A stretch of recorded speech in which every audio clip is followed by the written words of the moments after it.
Buenas tardes, muchas gracias a todos por estar aquí compartiendo con nosotros estas jornadas que son las 10º.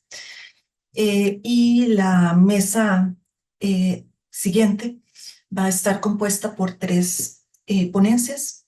La primera se llama Fractales en el devenir, instancias de la investigación artística en su diversidad, a cargo de Cristina Irasusta, que es profesora de artes visuales de la Universidad de Córdoba, docente e investigadora.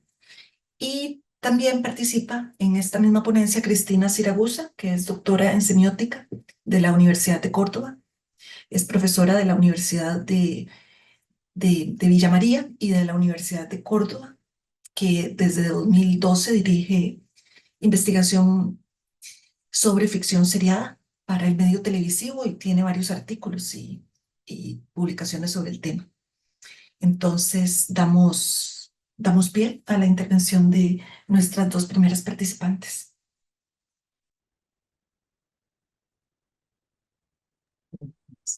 Bueno, buenas tardes. Muchas gracias. Vamos a compartir. Sí, esperamos un segundito.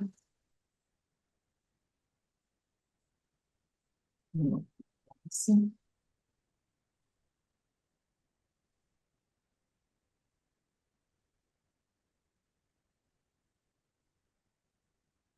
A ver si sí estamos viendo la presentación. Perfecto.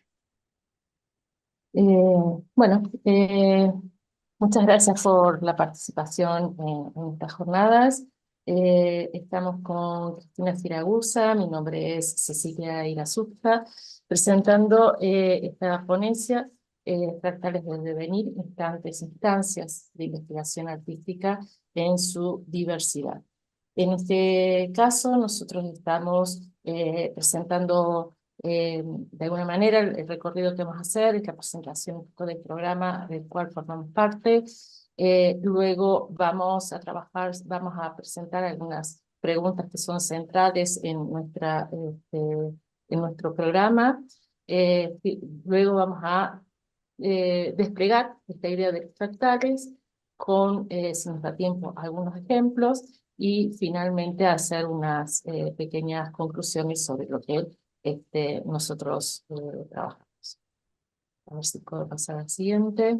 El programa nuestro se llama perdón, ahí. La práctica como investigación sobre abordajes, métodos y objetos en el marco de las experiencias artísticas. Nuestro programa se radica en la Facultad de Artes, en la Secretaría de Ciencias Técnicas de la Universidad Nacional de Córdoba y reúne a 4 proyectos. Estos proyectos, como se puede ver en la lectura de los nombres, abordan diferentes temáticas, problemáticas del arte, vienen de distintas disciplinas, incluso se vislumbra que hay distintas metodologías con las cuales trabajamos. Esa diversidad que nos compone nos hace preguntar en un punto cuál es la razón por la cual estamos reunidos y fundamentalmente la razón es porque todos trabajamos desde la investigación artística. Esto genera ciertas tensiones y ciertas eh, problemáticas hacia esa idea de investigación en un contexto de una investigación académica más hegemónica, y es en ese sentido donde vamos a ahondar, a buscar. Un trabajo en conjunto, estamos buscando un trabajo en conjunto para poder construir algunas preguntas y algunas referencias en relación a los abordajes que hacemos, qué métodos y cómo trabajamos esos objetos de estudio dentro de cada una de estas producciones. Esos objetos de estudios, evidentemente, están conformados por la producción artística como centro y es en ese lugar donde insertamos la experiencia como central, como noción central para poder trabajarla y unificar nuestras búsquedas. Paso a la siguiente, Cristina. No se te escucha, Cristina.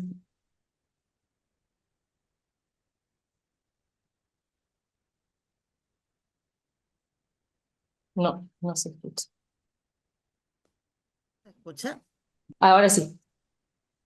Bueno, a los fines de la presentación construimos dos preguntas problemas que nos ordenan.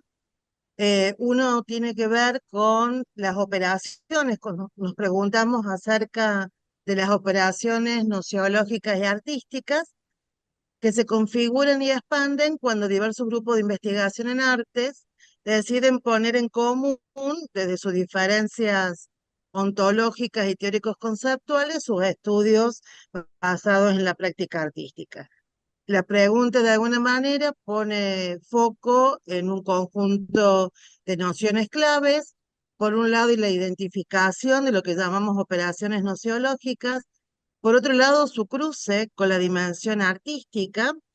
Y por el otro lado, el reconocimiento de la variedad en términos de lo que decía recién Cecilia, de la construcción ontológica de los distintos tipos de estudios. Por otro lado, la segunda pregunta establece como presupuesto la existencia de una serie de tensiones que van a aparecer, que emergen a partir de los procesos de autorreflexión de las prácticas, lo que va a permitir ese proceso, la construcción de un conocimiento nuevo desde las artes, reconociendo también esa diversidad. Como bien proponía hace un momento Cecilia, la categoría clave con la que estamos trabajando implica la noción de experiencia, ¿sí? Obviamente la experiencia desde el campo de la filosofía y de distintos estudios, abordajes teóricos, ha tenido en el tiempo diversos tipos de distintas formas de ser concebida. En el caso particular de nuestro trabajo, tomamos una definición de Jorge Larrosa, que nos permite pensar a partir de la idea de una frase, ¿no? Que dice, eso que me pasa, ¿sí? Eso que me pasa, que el autor empieza a ocultar con mayor detalle para empezar a entender que en esa idea está presente, por un lado, un acontecimiento, ¿sí? Un acontecimiento ilegible, la idea de un sujeto, ¿sí? Un sujeto al que se le reconoce la capacidad de reflexión y el efecto en ambos, lo cual implica de alguna manera poder pensar la idea de pasaje y de la transformación, ¿sí? En esa operación. Ceci, nos salimos de la presentación, me parece. Ay, espera. Tengo un Sí. problema. No hay Bueno, problema. En ese sentido, teniendo en cuenta estos tres elementos, ¿no? El acontecimiento, el sujeto y ese desplazamiento o transición, la Rosa va a entender que hay tres dimensiones eh, para pensar la idea de la experiencia. Por un lado, lo que él va a denominar la exterioridad, esa idea de alteridad a la que va a atribuir como condición y característica a los acontecimientos, tiene que ver con la idea del qué de la experiencia. Por otro lado, otra dimensión, ya centrada en la idea del sujeto, vuelve sobre la cuestión de la reflexividad o sea que la pregunta se va a focalizar en el quién, ¿sí? De eso que me pasa. Y por último, esa idea de movimiento, que tiene que ver con esta cuestión de la relación, es pensada por La Rosa como un pasaje, ¿no? Y ahí hay una cuestión que me parece interesante, que tiene que ver con la cuestión de la pasión, ¿no? Hay una acción patémica que está operando en ese movimiento. Por otro lado, ¿se acuerdan que la primera pregunta, se interrogaba sobre las operaciones eh, de tipo nociológicos, ¿sí? Y en ese sentido, cuando vemos la cuestión de lo nociológico, vamos a reconocer, siguiendo a Hernández, tres tipos de conocimientos que nos han ayudado con Cecilia a ordenar un poco cómo atraviesa a cada uno de los equipos. Por un lado, lo que podemos denominar el conocimiento proposicional, ese conocimiento más ligado a la idea o el acto de conceptualización. Por otro lado, el conocimiento práctico, que está focalizado fuertemente sobre el saber cómo, la cuestión de procedimientos, y por último, la cuestión del conocimiento directo, ¿sí? Donde aparece acá un saber intuitivo, un saber descriptivo que se pone en práctica. Podemos decir que en nuestros proyectos vamos a identificar distintos tipos de maneras en que se va a privilegiar alguno de estos conocimientos, los tres presentes, pero de distintas maneras. Cada uno de ellos ha permitido y está permitiendo, porque el programa está en implementación, poder dar cuenta de distintas miradas, entre descriptivas, comprensivas, argumentativas, en donde todas estas nociones va construyéndose de manera diversa, ¿no?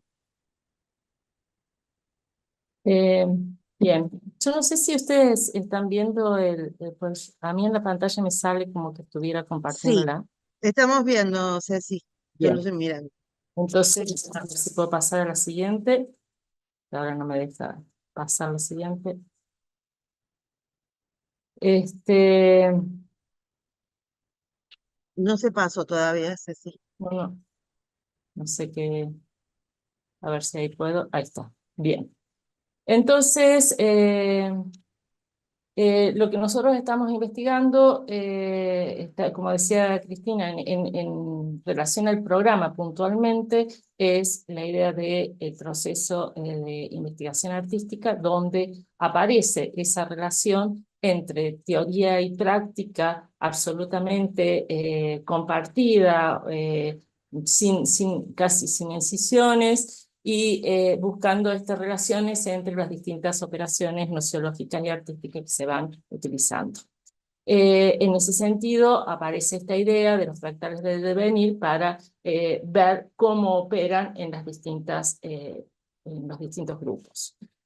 Proyectos trabajan en general todos en distintas medidas, una idea de inmersión, ese momento del hacer, de la producción, donde no hay un distanciamiento con el objeto, sino justamente está ese momento de la creación, el momento de ciertos distanciamientos, que son reflexiones de distintos niveles que se van dando a lo largo del proceso de producción, y cierta idea de un mayor distanciamiento que tiene esta idea de proyección, como la idea de los proyectos, ¿no? O sea, donde realmente hay casi como una enajenación en un punto el proyecto, del proceso, y se va generando otro tipo de relaciones, como un trabajo mucho más de hipótesis y más próximo a aquellos proyectos de la academia.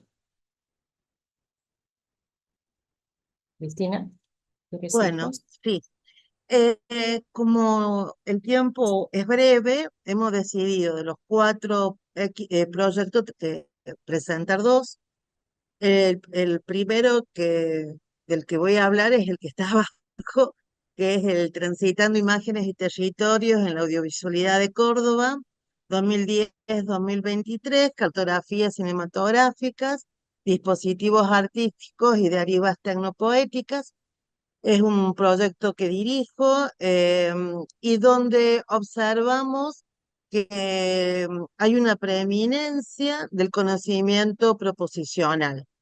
El proyecto se propone como objetivos generales reconocer y categorizar cómo los espacios que aluden a Córdoba, en tanto territorio identitario, fueron construidos narrativa y estéticamente en plurales dispositivos, lenguajes y géneros audiovisuales en la provincia durante el periodo de tiempo 2010-2023, que responde a un momento de mucha producción y expansión de las artes audiovisuales a nivel regional. Y por otro lado, también como objetivo hay una idea de puesta en valor de dicha producción artística local. De esta manera, la cartografía que la investigación busca construir implica metodológicamente dos momentos, o podemos llamar dos instancias. Una en donde va a primar una lógica descriptiva, interpretativa, de todo un material fílmico, de un corpus amplio, y por otro lado hay una instancia de carácter proyectual que en esta instancia aparece la necesidad de la construcción de dispositivos de divulgación de los resultados, pero que vamos a ver que el gran desafío sobre el cual recae esta idea de la construcción del dispositivo es corrernos de la mirada de la comunicación científica para tratar de construir dispositivos artísticos que también interpelen sensiblemente a sus espectadores. Fíjense que en la parte Nos queda inferior un hay minuto, como si fuera, perdón. Un minuto nos perdón, queda un minuto. nos- un minuto. Sí. Bueno, hay distintas operaciones que están apareciendo ahí. No sé, Cecilia, si querés plantear algo Simplemente del... decir, bueno, la imagen muestra como las diferencias que se van dando en las operaciones y en los modos de transitar. Me parece más importante llegar a, en todo caso, proponer las conclusiones. Así, nada, compartimos eso, donde, bueno, esto en principio, el título de la ponencia nos ofrece, ¿no?, una posibilidad de pensar esta idea de las figuras retóricas que nos permiten integrar ese discurso verbal académico, de carácter polisémico a partir de la función poética del lenguaje, que de este modo creemos que emerge esa apertura del sentido propio de la experiencia artística que se despliega a lo sensible y propicia, ¿no?, ese movimiento de articulación, desarticulación también de la trama del pensamiento y la interpelación de la experiencia del espectador lector. El segundo término, el término fractal remite a lo que se repite en un punto, y es pero que no necesariamente es exactamente igual, por lo que esa parte, como pertenece a esa parte del conjunto, subyacen esas singularidades dentro de esa diversidad del programa de investigación. Ligado a eso, también, bueno, las experiencias que preservamos la singularidad para entendernos como forma de conjunto. Ayer escuchaba a Nelly Richard y hablaba de la relación singularidad-comunidad, ¿no?, que también eso es importante, y donde, bueno, tenemos en cuenta la cuestión de las escalas de los proyectos y finalmente también cómo se va tensionando, ¿no?, interpelando estas cuestiones entre los parámetros epistemológicos y metodológicos. Así que muchísimas gracias, nos hemos pasado un minuto. Perdón. Gracias. Muchísimas gracias y sobre todo por considerar el tiempo a ambas, a Cristina y a Cecilia. Entonces vamos a continuar con la participación del profesor Pablo Bonilla, titulada La semiótica, elementos introductorios para una investigación sobre los índices en las artes visuales desde Costa Rica. Escuchamos entonces al profesor Pablo. Bueno, buenas tardes, ¿me escuchan? ¿Me escuchan bien? Sí, se escucha. Bien, gracias. Es que está cayendo un aguacero por acá, pero todo bien. Bueno, primero que todo saludar a Cristina, a Cecilia, a Carolina y por supuesto a Alejandro. Gracias por el espacio. Un poco lo que yo les iba a presentar es un principio de investigación que estoy trabajando en el contexto del IARTE y en la Escuela de Artes Plásticas. Y, y la idea un poco que va a atravesar esta presentación tiene que ver con los cuestionamientos acerca de por qué es necesario, digamos, la investigación que uno está planteando. En algún momento yo me he sentido, como dicen los mexicanos, un poco chavorruco, porque pensaba que esta investigación debía hacerse como en los 90s. Entonces, lo que me ha atravesado la duda es por qué hacerlo ahora, ¿verdad? ¿Por qué seguir hablando de la semiótica ahora? Y por qué utilizarla como método. Y lo que voy a presentar es un poco la justificación que he ido encontrando que tiene que ver con lo que considero que es una vuelta en boga de la semiótica, que me parece que es coherente con los desarrollos artísticos, sobre todo de la gente más joven que está empezando a problematizar su identidad, su subjetividad, las formas de relacionarse, las formas de venir y las formas de performarse a través de la vida. Entonces, bueno, voy a hacer una lectura, voy a tratar de ser un poco breve porque ya me di cuenta que Carolina está estricta. Y a partir de ahí, este, cualquier cosita, bueno, voy a tratar de apresurarme. Este, Pablo, perdón, sí, no tienen que ser 15 minutos no, exactos, no, tranquila, estoy bromeando. Todo bien. No, no, espero no pasarme, espero no pasarme. Todo bien. Voy a poner esto en pantalla completa. Ok, observamos 3 camisas escolares colgadas de forma frontal al espectador en la pared de una galería de arte. Colores y tamaños distintos indican que pertenecen a diferentes niveles o ciclos. En el sistema escolar costarricense, estas camisas pertenecen a la educación privada, pero quizás eso sea de poca relevancia, ya que las marcas de escritura en ellas cargan a sus espectadores con una pesada posibilidad de identificación que rompe esa barrera de clase. La escritura es contundente antes de leer lo escrito, ya que alude a la costumbre de despedir el ciclo lectivo dejando mensajes en pilot o marcador en los uniformes de compañeros y compañeras y prestando el propio para recibir ese extraño feedback de incipiente melancolía producto de las primeras separaciones al finalizar el año. No es el juego de los afectos adultos y las despedidas, el juego de dejar algo para ser recordado, la huella de lazos construidos y desvanecidos. Aquí lo escrito no dice nada, solo prevalece el sentido de la marca. Lo que no sugiere que no sea relevante eso que dicen, pero por el momento de conocer las marcas es suficiente para construir un intercambio espaciado en su teatro o enmarcado. Un marco que posibilita el desprendimiento de esa línea punteada que va de la obra a sus espectadores para compartir un afecto. Porque esas camisas encuentran en la psique del espectador una imagen especular, las marcas memorias de nuestras propias camisas escolares. La obra se llama Umbría Represión y es del artista Marco Montoya, pero la pregunta que hacemos es si se podrían atribuir que estas son sus camisas. Ahora bien, es prudente no apresurarse y traer a la discusión otras piezas ya comentadas por Jacques Derrida en La verdad en pintura sobre la atribución de un par de zapatos pintados por Van Gogh y que fue objeto de discusión entre Shapiro y Heidegger. Entre la obra como desocultamiento de la verdad de la cosa, alegoría del campo en la pertenencia a la mujer labriega, o en la directa referencia al propio artista citadino que se descalza en su habitación, ¿verdad? Pero Derrida somete estos 2 zapatos y aquellos que les hacen hablar a una merecida pausa, ¿no? Derrida nos hace las preguntas, ¿de dónde le viene a ambos? Quiero decir a Shapiro de un lado y a Heidegger del otro, la certeza que aquí estamos hablando de un par de zapatos, que es un par en este caso. La pregunta de Derrida encuentra su propósito en detener un instante las atribuciones e introducir la duda. Antes de todo, de si se está precisamente ante un par. Pausa necesaria para observar las disimilitudes. Incluso parecen 2 zapatos izquierdos de tamaños y formas distintos, y por tanto se podría decir que están desatados. No solo cada uno, sino también uno del otro y de los sujetos a los que se les ha asignado su pertenencia.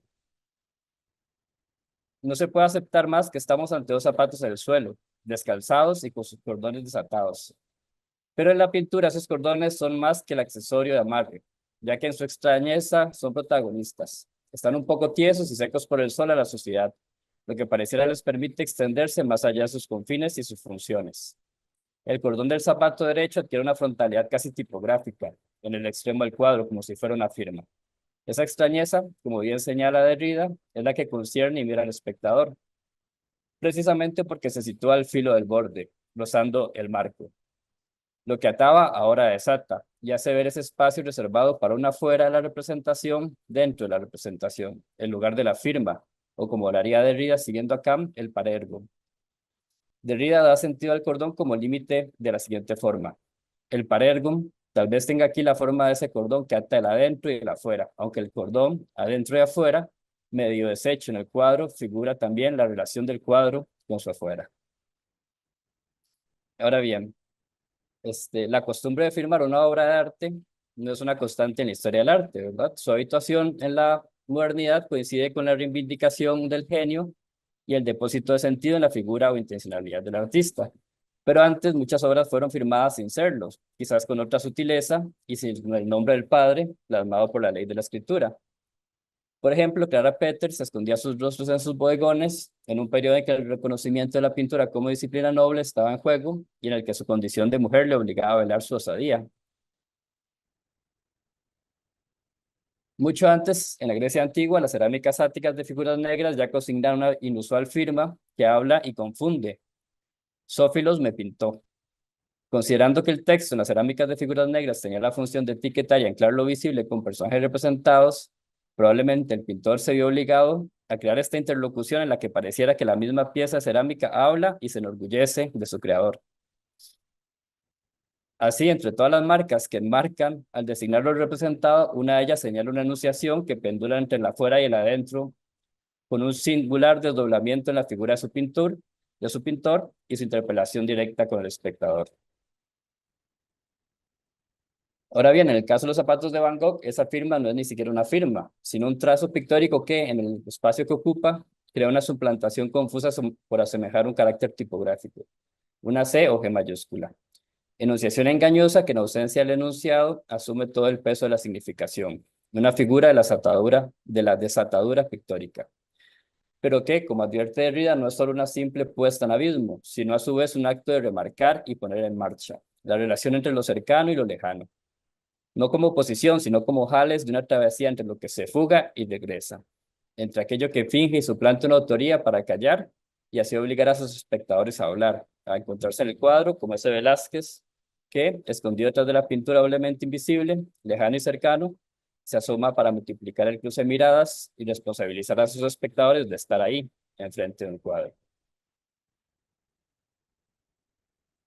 Ahora bien, en las tres camisas de Marco Montoya sucede también un desacople similar, al constatar que estas no son el registro real de las vivencias que guarda en algún cajón oscuro su madre, sino que las camisas son nuevas y las marcas han sido reconstruidas por el artista como un producto de una memoria proyectada de afuera hacia adentro, reconfigurada por un presente y unos espectadores que le intencionan. Aquí, por tanto, no interesa la veracidad de las marcas, sino la puesta en marcha que éstas posibilitan, los intercambios entre un sujeto de la enunciación y unos lectores que, en el reconocimiento de la ficcionalidad del primero, pueden avanzar en la ruta que se abre entre las fracturas de lo representado. Ahora bien, esta obra, estas tres camisas escolares, en efecto contienen escritura, marcas que enmarcan un intercambio, pero que también dicen, para referir a un tal Marquitos o Marco, que a su vez coincide con el autor que figura en la cédula. Como ven en la foto de la derecha, estas inscripciones más o menos dicen cosas como Marquitos es un estudiante muy tranquilo, Cúrese loca, usted sí camina raro, Marco, ojalá que logre ser feliz, etcétera. A pesar de las diferencias vividas, uno puede compartir ese nostálgico dolor. Sin embargo, hay algo que me sobrepasa, sobre todo a mí en lo particular, en otra dirección, que es la casual homonimia de Marco, que es Marco, y de ese nombre propio que en su fuga de aquel a quien designa, marca y enmarca, y con ello hace cercanas todas esas lejanías. Aquí las huellas de lo vestido y reconstruido, las marcas de las relaciones filiales, son el marco de una intersubjetivación que convierte lo personal en lo político. Carolina, ¿cuánto llevo? Hasta ahí voy por la mitad, más o menos. Ya tendría que ir cerrando, si Tendrá que ir puedes cerrando. sintetizar y sintetizar lo que sigue y concluir. Bien. Ahora bien, bueno, quizás me parecía un poco difícil sintetizar todo, pero creo que en un principio la apuesta, como ven, la apuesta de investigación va sobre todo dirigida a problematizar tres grandes tópicos, ¿no? Por una parte, problematizar la idea de colonialidad entendida como una investigación sobre lo propio, olvidando las rutas y travesías, evitando muchas veces los cruces y las formas de resistencia que muchas veces se oponen, ¿verdad? Ciertos constructos hegemónicos que de alguna forma dentro de los espacios que han sido colonizados suplantan las colonias, los procesos de colonización de los países o las naciones colonizantes por formas de colonialismo interno, ¿no? Entonces, un poco esta investigación va a ir dirigida sobre todo a tratar de superar estas lógicas, sobre todo vinculadas al colonialismo interno, que siguen manteniendo una clara imposición sobre la lectura de las imágenes o cómo estas imágenes participan, sobre todo en la enseñanza de las artes, ¿no? Y creo que ahí la semiótica es muy importante porque la semiótica nos ayuda a comprender cómo las imágenes como tejido, ¿verdad?, participan de un entramado social y político y que hacer lectura de ellas, sobre todo en el contexto, ¿verdad?, de la masificación de las imágenes, en el escroleo infinito de lo mismo, ¿verdad?, que estamos viviendo día con día, el arte nos plantea la posibilidad de disminuir esa velocidad y de reflexionar sobre las cosas más pequeñas, ¿verdad?, sobre las cosas más simples y que al final de cuentas son las que pueden llegar a tocar nuestras emociones, ¿verdad?, y, y nuestra forma, sobre todo, de a partir de eso construir lo común. Entonces creo que es una investigación que estoy planteando en función de poder subrayar las formas de hegemonía que hoy se mantienen desde lo visual y las formas de resistencia que permiten conectar, como lo vimos en el ejemplo de la obra de Marco, eso que es personal con lo colectivo. Y bueno, creo que hasta ahí sería, Carolina, mi presentación. Muchísimas gracias, Pablo. Ahora, en la parte de preguntas, tal vez se pueda ampliar un poco sobre lo que les quedó por tratar, lo que se dejaron por comentar. Claro que sí. Pasamos ahora a la última participación de esta mesa de aproximaciones metodológicas a la investigación en artes con Alejandro Porras Zamora, que presenta catalogación razonada, un método de investigación y análisis del objeto artístico en la obra gráfica, muy conectado con lo que hemos venido trabajando justo con Pablo y Cristina y Cecilia. Alejandro, para comentar rápidamente, es licenciado en Artes Plásticas, en diseño de la estampa y actualmente se encuentra desarrollando la investigación académica en artes en la Universidad de Costa Rica. Escuchamos entonces ahora a Alejandro. Muy buenas tardes. ¿Qué tal? ¿Me escuchan muy bien? Se le escucha perfectamente, sí. Perfecto. Buenísimo. Muchas gracias. Ok, en el caso de Cecilia, Cristina, un saludo enorme desde Costa Rica.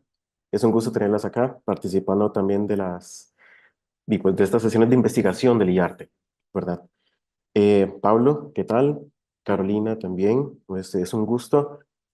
Y antes de empezar, también quiero agradecer y extender justo este agradecimiento a todo lo que es la organización del IARTE y por brindarnos también estos espacios y estos momentos para justamente entablar este tipo de conversaciones y proyecciones en torno a lo que son investigaciones de lo que es arte y el estudio también en general de lo que es la imagen, la semiótica y todo lo que se puede abordar también desde la filosofía de la imagen.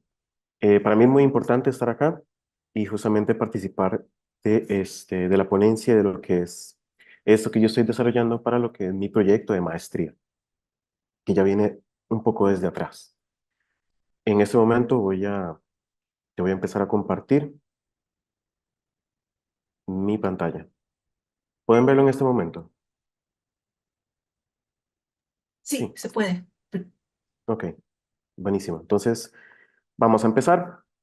Justamente como lo comentaba entonces Carolina, la ponencia tiene como título Catalogación razonada un método de investigación y análisis del objeto artístico elaborado en obra gráfica. O en otras palabras, un método para la identificación y estudio de qué? De la estampa artística. Antes de empezar, cabe mencionar que esta investigación se encuentra actualmente en desarrollo como parte del programa de maestría académica en artes y a partir de ella busca sistematizar esta metodología como una manera de aproximarse a las obras hechas en estampa, partiendo de las características de este tipo de obras, como son los elementos físicos y técnicos, los elementos compositivos que conforman a la imagen grabada y el aporte del contexto o conceptualización de la obra como un producto hecho y marcado por la persona autora. Eso es importante tenerlo en cuenta y más adelante lo voy a desarrollar un tanto más. Ahora bien, estamos en esta primera diapositiva. Aquí yo les muestro que en esta metodología de recopilación y análisis de obra surge a partir de estos tres factores que sirven de guía para el desarrollo del trabajo. La primera es debido a la ausencia de un registro y análisis en torno a la estampa costarricense, siendo este motivo lo que invita a plantear la catalogación razonada como herramienta documental que estudia, registra y describe la vida de una obra, articulándose las particularidades, en este caso, del grabado, ya que usualmente los catálogos razonados están hechos en función de las obras que están dentro o que existen dentro de una colección. Es raro ver que haya una distinción entre obras, o al menos de carácter técnico, pero en este caso, esta que se propone acá, viene más bien justamente a implementarse dentro de lo que es el grabado. Bien, es debido a lo anterior, este procedimiento dio su implementación en el proyecto de graduación en licenciatura, con la construcción del catálogo matriz múltiple, de mi autoría, en donde el formato se organiza y se aplica al estudio de álbum de grabados de artistas emergentes y el portafolio Taller de la Gráfica Universidad de Guanajuato, ambos proyectos resguardados en la colección de gráfica artística de la Universidad de Costa Rica. Ahora bien, al comentar anteriormente sobre la ausencia de un registro en el proyecto de grados, sobre la ausencia de un registro, disculpen, y la ausencia de un registro y análisis de las obras en estampa, más que todo acá en el área de Costa Rica, se parte de la siguiente cita realizada por Adrián Arguedas y Efraín Hernández en su libro Tinta y Papel. Atención porque este libro fue publicado para el 2018. Entonces, estas personas señalan, por lo precario de los acopios de imágenes disponibles en instituciones públicas, el corpus para estudiar y analizar el arte costarricense no está aún definido y cada estudioso depende de medios limitados. ¿Okay? Si bien lo que se apunta y que dichos autores están señalando ha sido muy importante para determinar lo que aún falta por realizar y tener en cuenta al momento de registrar las obras realizadas en estampa. Esta publicación, como les dije, fue realizada para el 2018, ya que alrededor de 4 años después, la investigadora y docente Judith Yula Cambronero nos ofrece una ventana mucho más amplia al estudio del grabado costarricense con su proyecto 726 B5148, que lleva por nombre Catálogos Razonados sobre la colección de gráfica artística, en donde la autora recopila la información en 4 grandes grupos, acorde al desarrollo de la estampa en el país. El primer grupo es la docencia y grabado, el segundo, el Centro Regional de Estudios Especializados en las Artes Gráficas, el CREAGRAF, y por último, las artistas y la colección de la gráfica artística y el diseño de la estampa y prácticas menos tóxicas. En esos grandes grupos es que, en este caso, la investigadora Yula lo que logró es condensar una gran parte de la colección que hay acá, en la universidad. Además, en la imagen de la derecha, lo que tienen es una de las participaciones en la 9ª jornada de investigaciones en arte el año pasado. La historiadora Marcela Álvarez nos brinda su aporte con su actual investigación, según tengo entendido, llamada Modelo de Inventario y Registro para Obras realizadas en la técnica de grabado, acopiadas en la colección de gráfica artística. Dichos aportes son un avance importante para documentar los procesos y las obras realizadas en la estampa, además de contribuir al corpus de investigación en el arte costarricense.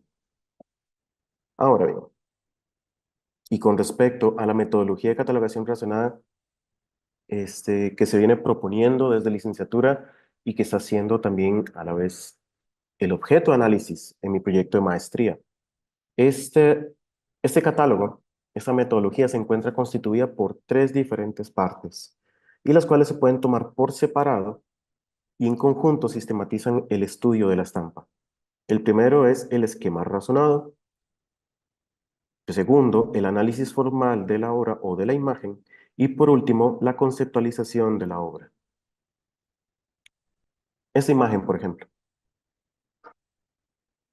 Esta imagen es parte del registro y catalogación realizada por el Museo del Prado. ¿Ok?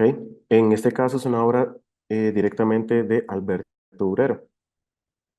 Y como es posible observar, la información que contiene es muy puntual, no busca profundizar en aspectos de la estampa en este caso del autor, es solamente la identificación lo más plana posible. Tanto el número de catálogo, el nombre del autor, el título, la fecha, la técnica. Realmente la información que se puede excavar acá es muy poca, no profundiza tanto. Y aquí es donde viene lo siguiente. Para el esquema razonado que se propone en esta metodología, o ficha técnica le podemos llamar así, en ella se profundiza el registro de los aspectos visuales de carácter físico y material de manera cuantificable. Esta ficha se dispone de la siguiente manera, como lo tienen en pantalla, pudiendo observar la diversidad de aspectos a tener presentes al momento de identificar las características físicas del grabado, algo que puede realizarse también bajo la supervisión de una persona grabadora experimentada. Vean que también el grado de información que se requiere ya para este caso es más extenuante, es mucho más completa. No solamente se trata de reconocer quién es la persona autora, sino también, aparte del título, y pues la configuración entonces de lo que es el grabado en general, elementos medibles dentro de lo que es el área grabada, el área que corresponde al papel, el tipo de papel, si se puede observar como la fibra, perfecto, y demás elementos. Aquí tienen un ejemplo de lo que es la ficha ya desarrollada como tal. Este ejemplo es tomado directo del catálogo que se realizó para la licenciatura, matriz múltiple. ¿Ven? Es una información que realmente recupera muchísimo. Y esto también sirve y va de la mano con lo que es apoyar este sentido de lo que es recuperar la información de la obra, más si se tiene resguardada. Ahora, a continuación, entonces, se presentan los aspectos de análisis formal y la conceptualización de la obra. Para este punto, cabe aclarar que el análisis formal de los rasgos que fundamentan la composición de la imagen son meramente descriptivos, ¿ok? Es preiconográfica, o sea, no busca establecer relaciones simbólicas o semióticas de la imagen. Es solamente la descripción tal y como lo vemos a nivel compositivo. Eso sí, hay que tener en cuenta entonces que para este tipo de análisis pues hay que separar la imagen por planos, el tipo de formato, el tipo de texturas reconocibles, partiendo de que si esto es grabado y la persona grabadora tiene la experiencia adecuada para conocer lo que es el tipo de lenguaje y el tipo de trazo y el tipo de material, ya puede determinar ese tipo de rasgos. ¿Ven? Parte también del hecho de el lenguaje que se puede desarrollar según la técnica. Una investigación que también se está realizando acá por parte del docente Vicente Alpizar, la que habla y la que profundiza más en torno a esta consideración del lenguaje en el grabado. Bueno, y en el caso de la contextualización o conceptualización de la obra, para este caso, puede tomarse como un aspecto de esta metodología desarrollada, a la vez que sirve para delimitarse de otras propuestas que siguen este mismo proceso, tomando la descripción por parte de la persona autora con vida. siendo otro acercamiento a profundidad de la obra. Este elemento es lo que mayor demarca una delimitación a nivel, sí, pues, tanto temporal como espacial, en un caso de estoy utilizando a la persona viva en carácter de que usted me va a brindar la información en torno a la obra en específico que le puedo solicitar, y eso lo que hace es conceptualizar y escribirme lo que usted realizó. De tal manera que lo que tenemos de primera mano son las consideraciones, conceptos, reflexiones que esta persona utilizó para hacer la imagen, o en este caso para realizar su grabado. Y bueno, finalizando mi participación, quiero cerrar con una idea que realmente se me cruzó a medida que leía y revisaba el catálogo como un método de recopilación. Y si bien es cierto, esta metodología recupera y procesa la vida de una obra hecha por una o varias personas, por lo tanto, también sirve y es un cuerpo documental en respuesta a la memoria de estas personas y sus obras. Se trata entonces de un archivo. Ese archivo es organizado en una estructura metodológica, la cual hemos visto ya desarrollado muy rápidamente con anterioridad, los cuales serían la ficha técnica, es el análisis formal de la imagen y es la conceptualización.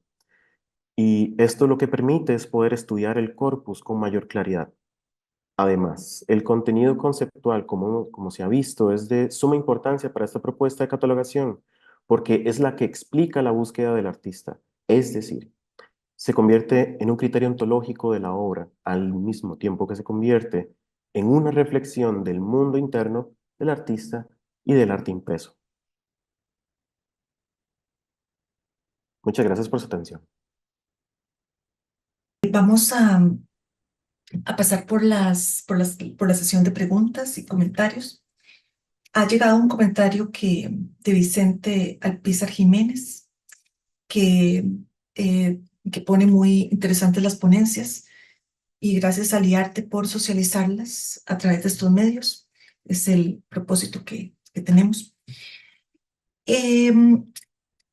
Personalmente,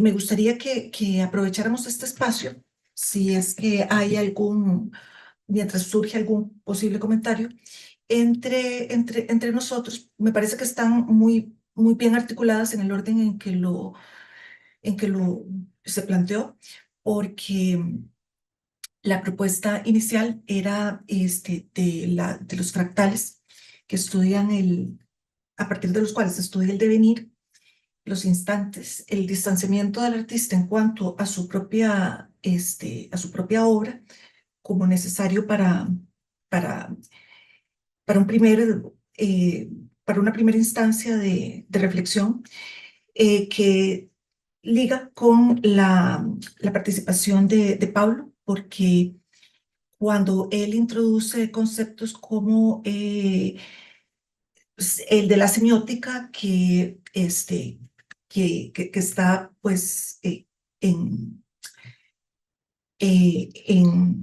situación de una práctica que fue vigente en los años 90, pero últimamente sí se ha vuelto a reconstituir. Y viene a ser también, viene a enlazar a partir de la concepción autorreflexiva que planteaban Cecilia y Cristina en cuanto a la autorreflexión. Eh, por ese lado, me gustaría si tuvieran algún comentario en torno a eso que estoy comentando. Sí.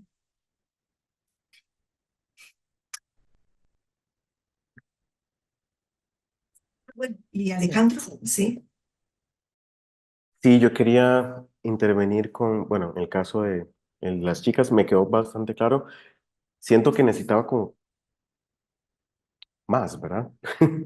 Habían hubo cosas que quedaron sin mencionar que son muy importantes, entonces me gustaría que lo hicieran, porfa. Y en este caso, para el de Pablo, es que me llama la atención porque hace poco creo que lo hablábamos en uno de los cursos en maestría, en esa posición que tiene el artista, o sí, del artista referente de su obra, y que hasta cierto punto también llega a ser como un acto de despersonalización, hasta cierto punto, más encontrado como dentro de la reflexión del si lo que yo publico o no existe, o llegar a existir porque hay un otro que lo llega a observar. En este caso, que yo me despersonalizo entonces de mi propia obra, como, como va por ese lado, como va por en ese caso, utilizando también el ejemplo de las camisas. Eh, bueno, por ahí si quieren comento un poquito. Creo que justamente ese es el punto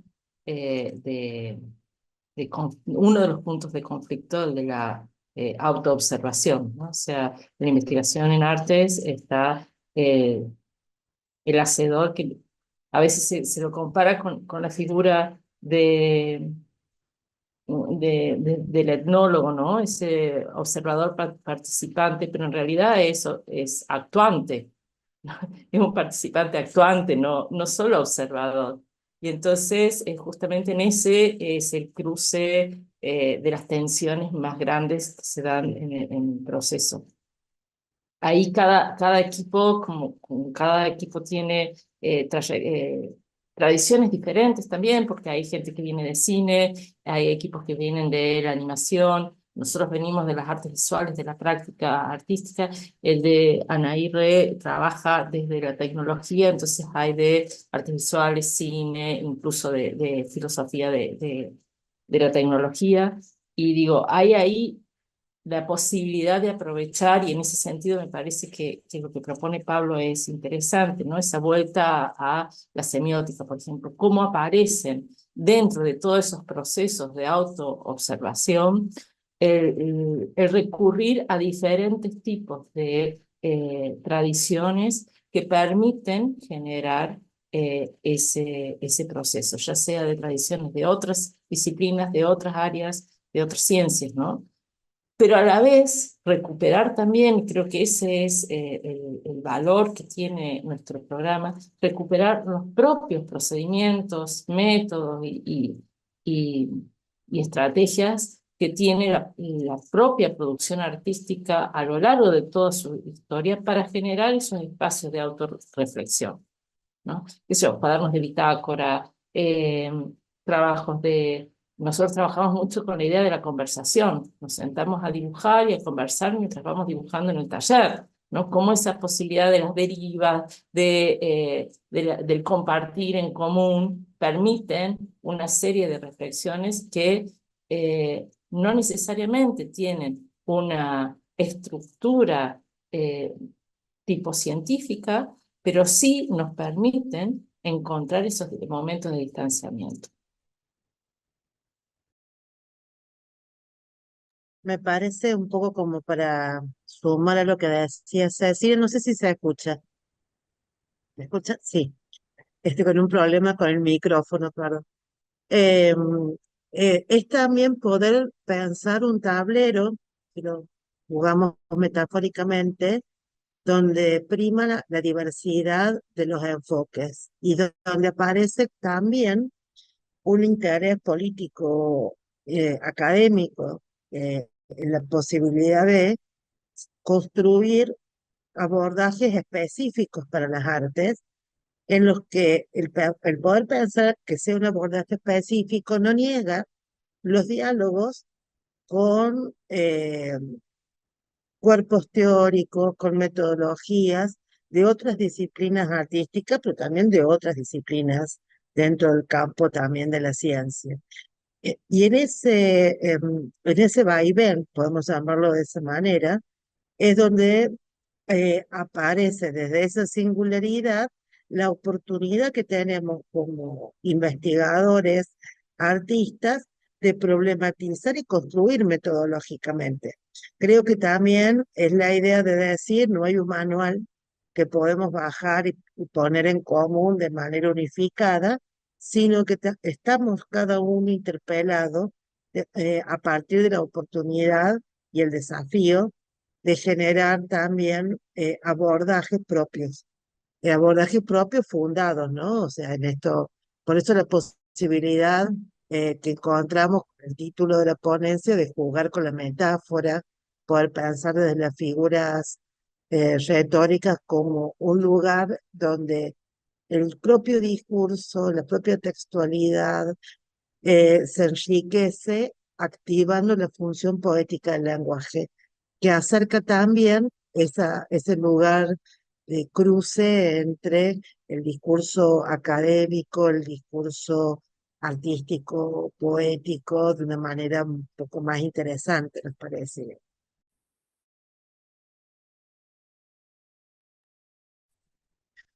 Bueno, y quizás de mi parte, este, sí, creo que una de las cosas que he estado tratando de pensar y reflexionar tiene que ver bueno, como les decía al principio, porque la semiótica ahora y a veces tiene que ver un poco con las resistencias. Creo que una resistencia que ha tenido la semiótica, que tuvo desde sus primeros, ¿verdad? Referentes, en Barthes, por ejemplo, fue esta gran proclama, ¿no? De la muerte del autor, ¿verdad? Que se llega a un corte importante, pero que creo que ya a lo largo de las décadas hemos sabido interpretar como esa postura que era muy retórica de parte de Barthes, verdaderamente lo que trata de posicionar es la importancia de la interpretación, ¿verdad? Y creo que en efecto todavía hay muchas resistencias a que la semiótica rompa con el privilegio que tenía el artista de hablar de su propia obra o clausurar o relevar, como él quiera, ¿verdad? Su propia obra. Creo que por eso las investigaciones de las compañeras me parecen tan importantes porque verdaderamente llegan a plantear la necesidad de diversificar las formas en cómo un objeto artístico puede ser tratado, ¿verdad? O cómo puede ser producido, o cómo puede ser leído e investigado, ¿verdad? Y creo que es importante ir como superando, ¿verdad? Estas resistencias, estos tópicos comunes, ¿verdad? La palabra contra la imagen, pues que sí, que venía y que bueno, que venía, pues sí, de las ideas neoplatónicas, ¿verdad? La imagen como algo, ¿verdad? Engañoso o maligno, perverso en el romanticismo, etcétera. Este, y yo creo que en la medida que podamos ir como superando esas discusiones y empezar a encontrar las formas de interrelación entre lo visible y lo decible, ¿verdad? Es donde podemos empezar a hallar formas para potenciar la posibilidad política del arte, ¿verdad? Y yo creo que también en esto de las identidades me parece algo muy interesante pensar que creo que todos vivimos, todos estamos viviendo, damos clases, ¿no? Y vivimos estas nuevas listas de estudiantes en las cuales 5 o 6 ya no se llaman como se llamaban, ¿verdad? Como sus padres les puso, ¿verdad? Y creo que eso tiene que ver también con que la práctica artística se está creando en un espacio de identidades performadas, ¿verdad? O sea, ya el artista como tal, no representa la verdad del ser, ¿verdad? Sino que tiene que ver con con una performatividad del estar constante. Entonces, claro, ¿cómo situar esa verdad del discurso en el nombre del artista, ¿verdad? Y creo que eso es lo que me está interesando trabajar, ¿verdad? Cómo esas performatividades pueden generar conexión y pueden alimentar otros procesos que ya no son representativos, sino son indiciales. Y sí, tal vez la pregunta que yo le hago a Alejandro, así en devolución de ping-pong, es, si no les da riesgo, ¿verdad? En esta línea, tener la única conceptualización de las obras vinculada a lo que los artistas dicen de sus propias obras.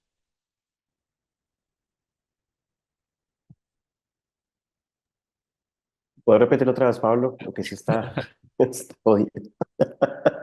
Claro que el proceso de catalogación, la conceptualización que existe, bueno, que se quedan mucho en lo formal, que me parece muy bien, porque es lo que están tratando de producir en un espacio para otros investigadores, pero la conceptualización que sea es lo que los artistas dicen de su propia obra.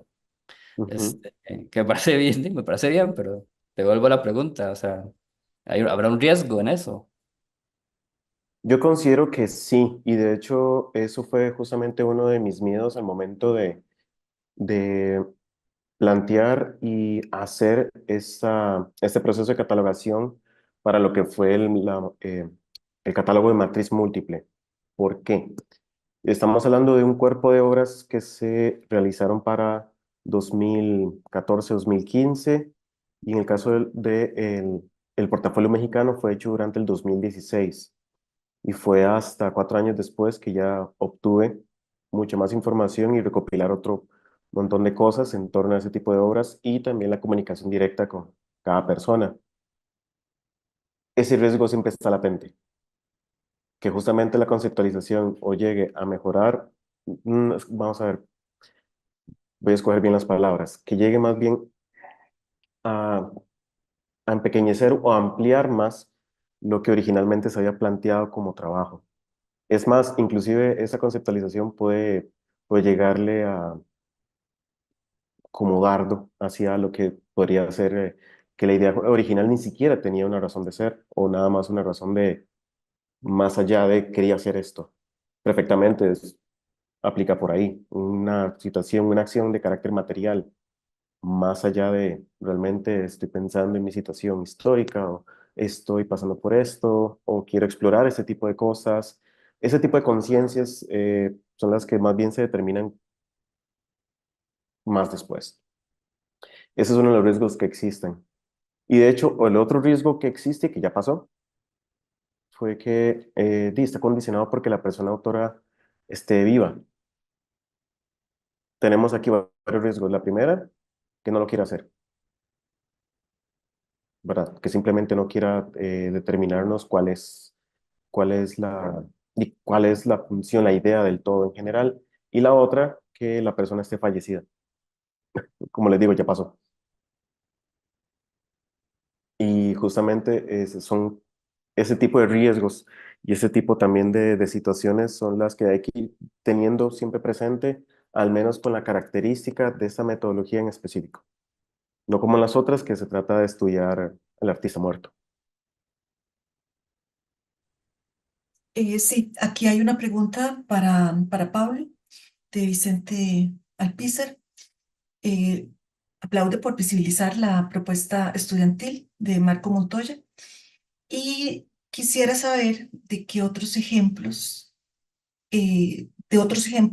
donde haya podido reconocer en museos fuera del contexto académico. Ujú. Bueno, gracias, Vicente. No te conozco en ningún lugar, por cierto. Este, bueno, los objetos de investigación por el momento que estoy trabajando en una pieza de Adriana Arguedas que se vio muy poco, que se llama La Negrita. La Negrita, bueno, en Costa Rica, para las compañeras, es nuestra Virgen, ¿verdad? Es una muñequita, una Virgen. Y fue y esa pieza Adriana Arguedas la hizo para un evento en donde una promotora regaló unas bolas de fútbol como para el Mundial de Corea del 2002 y, y los artistas hacían como una intervención sobre las bolas y eso se suponía que se iba a subastar. Entonces Adrián Arguedas se llevó la bola al barrio, se la regaló a un chiquillo y él hizo una bola negra que no se vendió, obviamente, ¿no? Entonces, bueno, ese es uno de los trabajos que quiero trabajar, ¿verdad? Como toda esta performática, ¿no? De sacar un objeto de la circulación del mundo artístico, ¿no? Estas subastas un poco institucionalizadas, que son poco productivas, ¿verdad? Por más bien dar continuidad a un protocolo de donde el arte es el objeto, ¿verdad? Que consume la clase alta para después tratar de beneficiar a la clase baja. Y me parece muy interesante como todo el proceso que él asume, ¿verdad? De su postura ética en torno a eso. Y también estoy investigando al colectivo APA, que es un colectivo de mujeres de ascendencia asiática jóvenes en el país que está trabajando mucho arte objeto, que me interesa mucho porque ya están trabajando su herencia, ¿verdad? Su ser nacidas en Costa Rica a partir de una migración, ¿verdad? Y los objetos que las atraviesan y los cruzan en la construcción de su identidad. Y es un poco los dos objetos que tengo más claros. Y después estoy trabajando con algunas cosas de Priscila Monge también. Sí, luego yo tenía una pregunta para Alejandro y era si a propósito de lo que planteaba Pablo, eh, consideraría que la semiótica le puede resultar útil en su trabajo del catálogo que está proponiendo. Es que una de los grandes problemas que me daría a mí el hecho de la parte semiótica es que yo al menos no tengo ese nivel de experiencia y profundización teórica para tomar un tipo de riesgo así. Es más iconográfico a lo Panofsky, ¿verdad? Vamos por ahí. Acorde exactamente a la calificación de Panofsky, yo entro dentro de lo pre, es la Ujú. descripción tal y como vemos de lo que es la imagen, como ahorita. Ahorita nada más, no sé, yo o la mayoría de nosotros estamos en una composición centralizada. Se puede leer la imagen desde abajo hacia arriba, que estamos rodeados por diferentes elementos, etcétera. Generan tensión, generan y ya, listo. La descripción sí es muy detallada, justamente para, como lo decía justo Villafañe, se trata de encontrar la relación y la articulación entre todos estos elementos que componen la imagen a nivel compositivo. Ya agregados estos elementos de carácter semiótico, sí, no va de la mano conmigo, sino va de la mano con historiadores, teóricos de la imagen que tienen una mayor profundización en eso. Cecilia, eh, Bien, gracias. Sí, para agregar ahí, me parece que una de las cosas importantes es que creo que en toda Latinoamérica nuestros grandes problemas son el tener relevado el campo, ¿no? Artístico. Tenemos poca información y poca circulación, a veces excepto de los centros de arte más importantes, de los museos principales y demás, no hay relevamiento de nuestras producciones. Entonces me parece que en eso a veces es tan tedioso el trabajo para ese relevamiento, para poder llegar a esas otras intervenciones, interpretaciones y estudios se vuelven como muy complejas, ¿no? Entonces, bueno, nada, felicito porque es un trabajo que me parece necesario para todos. Sí, yo respondiendo a eso, bueno, disculpa, Cristina, respondiendo a eso diría que no debería ser la semiótica, ¿verdad? Que creo que todo ámbito también tiene que reconocer sus límites. Y si el proyecto Alejandro tiene una función muy importante que es servir para otras investigaciones y para la construcción de ese conocimiento, es importante que se mantenga ahí donde han apostado, que han hecho una apuesta muy correcta. Ujú. Cristina.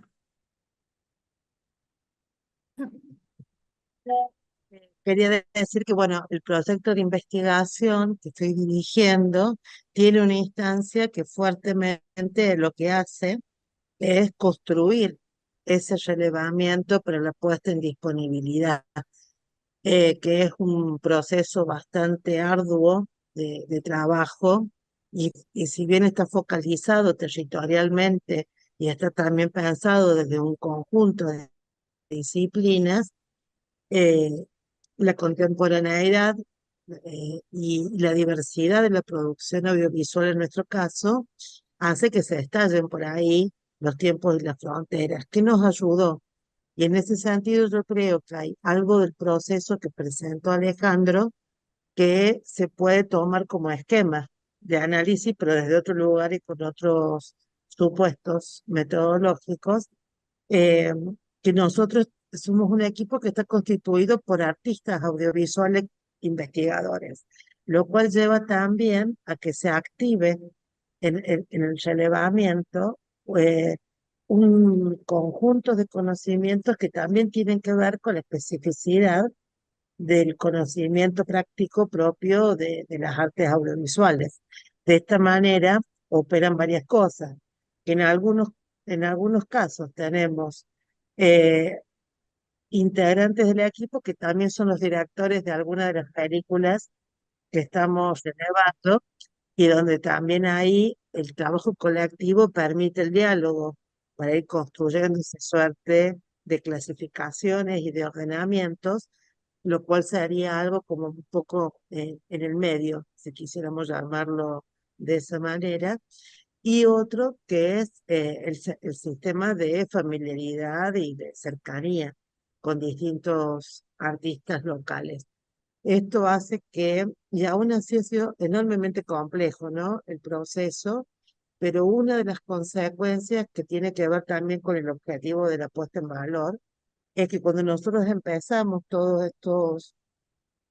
este relevamiento y después fuimos construyendo dispositivos, nos pasó que fuimos construyendo, o sea, hay un efecto performático sobre el propio el campo político de la producción artística, porque en algún momento, en espacios muy ligados a lo que era la toma de decisiones de política de fomento y de acompañamiento para la producción audiovisual, empezaban a sumarse una serie de números que en un momento me quedé pensando eran los números de nuestras listas, que de alguna manera estaban armando un horizonte de la discusión, entonces, y que tenían un valor político, porque también estaban permitiendo hacer un reconocimiento de una producción local desconocida, por un lado, pero al mismo tiempo que sorprendía a cada uno de los que formábamos parte de esta comunidad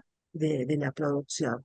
Entonces, en ese punto me parece que más allá de que, bueno, y en relación a Pablo, bueno, yo vengo del campo también de la semiótica, entonces creo en ese punto en la posibilidad de hacer articulaciones y triangulaciones teórico-metodológicas. Yo creo que ahí pueden aparecer ciertas convergencias en las derivas también que plantea la diversidad de los enfoques semióticos, porque eso también es cierto, o sea, hay, sobre todo en la actualidad, si uno piensa en los últimos congresos internacionales de semiótica, lo que son los listados de ejes temáticos y abordajes, también da cuenta de una renovación del campo. Y creo que eso también alimenta un montón las posibilidades de apropiaciones. Sí, gracias.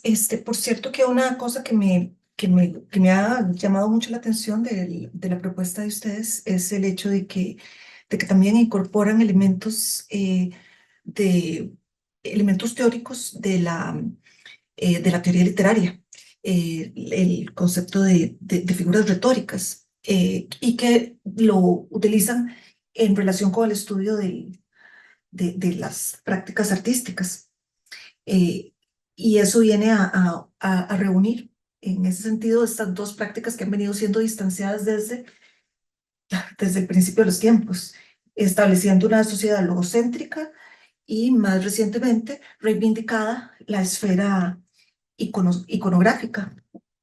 Entonces, también es un aporte valioso en ese sentido. Y una consulta también para Pablo. Eh, Ahora que menciona a Derrida, a Barthes, no sé si ha considerado también involucrar en el aparataje teórico a Bourdieu y la cuestión del arte como símbolo cultural de estatus. ¿No entra ahí en algún momento? Y podría ser una posibilidad también que enriqueciera su trabajo, digo yo. Sí, por el momento no lo estoy trabajando, ni tampoco a Inich, que es la alumna de Bourdieu, que ha trabajado mucho sobre la firma. Tengo un poco de resistencias contra estas posturas tan frías a veces, ¿verdad? Y estoy abordando tal vez algo más vinculado con Juan Martín Prada, pues Deleuze. O sea, creo que me gustan más algunas cosas mucho más fluidas, que me parece que en este momento quizás puedan tener, este, no sé, que tal vez puedan jalar más los hilos de los afectos, digamos, en el proceso de investigación, más que estas otras sociologías. Sí, bueno, también está la parte de la teoría de los afectos. Ujú. Sarah Ned, por ejemplo. Sí, no sé si querrían decir algo final para despedir la sesión. No, solo agradecer Hola. y agradecerte a vos, Carolina, porque creo que la parte más bonita fue esta, de la discusión, Ujú. y eso es gracias a la moderación. No, gracias, porque también las participaciones estuvieron muy bonitas, las presentaciones impecables, me gustaron mucho. eh, y más bien, ojalá pudieran elaborar la participación en un artículo para presentarlo a publicación en una revista que tiene el Instituto de Investigaciones en Arte, que se llama, Pablo lo sabe, Alejandro seguro que también, pero Cecilia y Cristina no, se llama Escena. Y ahí pues se puede ampliar un poco más lo que ya han hablado Y esto en realidad ha sido muy rico y yo también lo he disfrutado mucho. Entonces, Bueno, nada, nosotros nuevamente, también agradecer desde acá, desde Córdoba, la recepción tan cálida que nos han dado y la oportunidad de hacer estos cruces que me parece que son fundamentales para nuestras épocas, ¿no? sí, Ujú, así es. Muchísimas gracias, de verdad, por estos espacios. con todo gusto para eso está el IARTE y entonces hasta una próxima. Bueno. Nos vemos.